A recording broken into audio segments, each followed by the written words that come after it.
Okay, so I have recently touched on Bernardo de Galvez in a different video, but we need to just straight up talk about him because he really is a major player in the outcome of the American Revolutionary War. He is one of 8 honorary U.S. citizens for the role that he plays for the Continental Army. So let's dive in to Bernardo de Galvez. First of all, when the American Revolutionary War breaks out, de Galvez is the governor of Spanish Louisiana. It's at this point that he is already starting to smuggle guns, gunpowder, ammo, and all sorts of other goods to American troops, especially in the American Southeast along the Gulf Coast.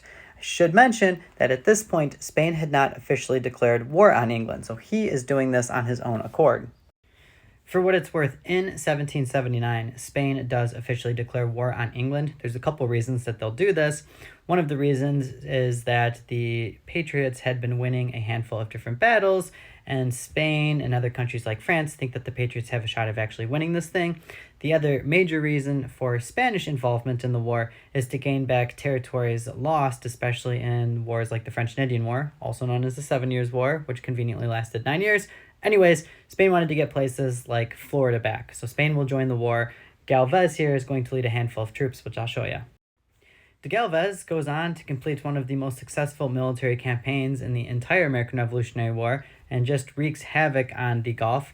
Here is Galvez there, look at him, very heroic, very stoic, leading troops at the Battle of Mobile, or what is today Mobile, Alabama. Now, my personal favorite story about Bernardo de Galvez is when he reaches Pensacola and will be engaged in the siege of Pensacola, which doesn't get talked about enough. De Galvez and his ships are just outside of Pensacola Bay. De Galvez wants his ships to enter the bay and then go into Pensacola and then, take over the forts and do army things.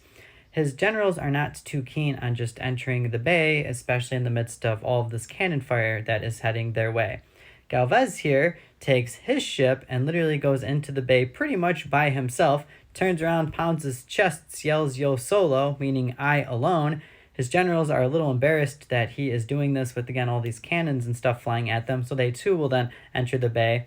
De Galvez and the Spanish will siege Pensacola, primarily a place called Fort George. They will win the siege of Pensacola. This is very important because a lot of these soldiers that are hung up at Pensacola could then not be used during battles like Yorktown. So General Cornwallis, the British general, does not have some of these troops that are stuck down here, in large part thanks to Galvez. So, very underrated, very much willing to be an honorary citizen. He is the namesake for Galveston, Texas. Pretty cool.